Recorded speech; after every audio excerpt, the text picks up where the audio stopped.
All right, let's go back to our earlier story now, where we said ululation and dancing expected in the Mashamba area outside Louis Trichardt in Limpopo. This has more than 1,500 young men who graduated from initiation schools arrived back home. No deaths, fortunately, have been reported. The provincial government approving more than 500 initiation schools for the 2023 winter season. Initiation, of course, being an old age tradition and is regarded with utmost respect. Let's speak now to SABC News reporter Katlego Nyoni, who hopefully can hear me this time. Katlego, thanks very much indeed for your time. We understand some good news there, of course, relating to no deaths being reported, precisely because there's great concern at this time of initiation that it's always associated with a very high death toll. Quite some good news there. Talk to us about where you are now. Certainly, Griselda, good news indeed for the province, particularly for the Kokta department, which has celebrated a death-free and incident-free initiation season. There are scenes of jubilation, excitement and ululations across Mashamba village. This is in the Elim area where, of course, the Kokta department officially closes the 2023 initiation season, where we are currently at Mashamba Tribal Hall. 1,500 Griselda initiates are being welcomed back. Earlier on, we saw the local Makadzis who were ululating and singing in celebration as scores of these young men and women returned to their homes. I'm joined today by the MEC for Kokta in the province, Basikopo Makapu, to perhaps outline for us how the 2023 initiation season has been characterized. Thank you very much, MEC, for talking to us on SABC News. The 2023 initiation season, how would you characterize it? Well, let me first thank the parents all over the province, but also the Premier for the support. Let me tell you that we almost had 68,000 initiates in the whole province. And here at Mashamba, I'm here on the basis that they were conducting their initiation schools in compliance with the legislation. You have seen I was at the sports ground where more than 5,000 people were there, initiates 1,545, all of them back home, healthy, celebrating. And I want to thank Wotowela Mashamba for having led an initiation schools in a manner that preserve the culture and customs and heritage of us as South Africans. Definitely today here I'm happy, but also to thank the traditional surgeon who has been responsible for the children there. All of them are back home. You might have seen them healthy, to show that they were properly fed, even when they were trying to go through the passage from being the boys to manhood. And I'm very much happy that if we can work like the Mashamba Traditional Council have worked going forward, it will be able to encourage parents in the whole province to can take their children so that they can be able to be taught how they should be handled, even women when they come back, so that we can try to fight the gender-based violence. Because when they are there, they are being taught as to how do they should handle themselves when they are within communities. But one thing that incited me here is that I even saw Zimbabwean nationals who have gone to accept our culture because they are staying with us here. Some of them are part of the initiates which have been received here by Wotowela Mashamba, and that gives me an indication that it's being embraced by everybody in the country.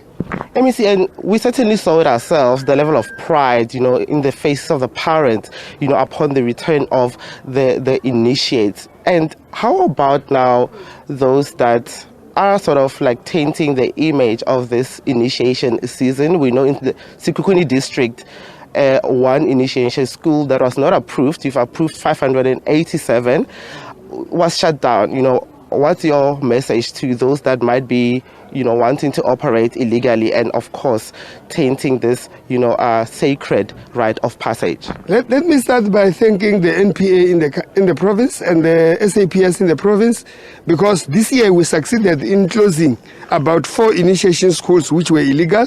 The others we are still awaiting for court to make an order.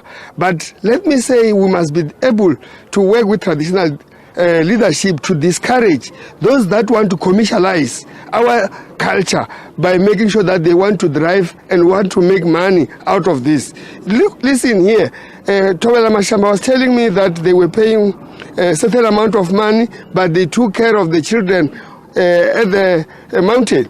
And that shows that it was not more of them making money. It was making sure that they take the children and make them to be men and be able to understand how should they conduct themselves when they come back home. So I'm highly disappointed with those that form part. There is one in Skukuni where parents could take their own children without even verifying whether that person has got a permit or not. And I'm saying to the parents, they must desist from getting their children into initiation schools which are illegal, because that will not have monitors there, will not have nurses there to look after the boys, but it will create problem and will lose life. And by the time life is lost, it comes back to the MEC, it comes back to the Premier and the government.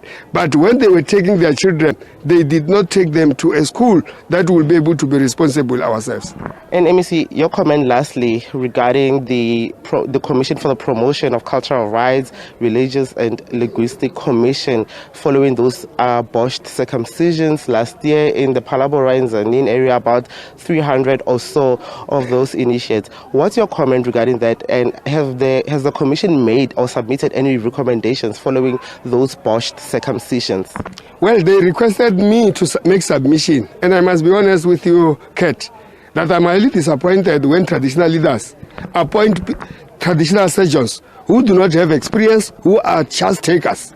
Here, you can see the person who has been given responsibility. He is not even afraid to come and face the entire parents. I was with the traditional surgeon here, Wuchifango. He is taking pride that he has done everything. He is delivering back the children. In that one you are referring to, I personally told the traditional surgeon that you are a chance taker. We can't allow our traditional surgeons. And this year we try to improve, because you remember that was the last year situation. This year I spoke to all traditional leaders that whoever is given a permit to come and operate should be somebody who has shown that he has got experience, but not also experience. People who are given by their ancestors to do that. Kat, it's not me and you who can decide that who can be able to go and do that. It should be people who the ancestors are speaking to them so that they can be able to do the work. So we are trying our level best to make sure that we discourage giving each and every person a permit, even if there is no track record from the family. MEC Makamu, thank you very much for your time. Criselda, that is the MEC for the Cocta department here in the Limpopo province. Basikopo Makapu, maintaining that they will not just hand over or give anyone an operating license to run an initiation school. Speaking about the 4 initiation schools that were illegal and were eventually shut down. Also commenting on the promotion for the cultural rights as well as linguistics and religions commission that was investigating botched circumcisions around the Palabora area. Here at Mashamba village today, however, celebrations are continuing in earnest. A lot of parents are quite happy to welcome their children back following after they successfully completed their traditional rite of passage at the initiation schools. Criselda? Katlego, thank you very much indeed. We appreciate your time.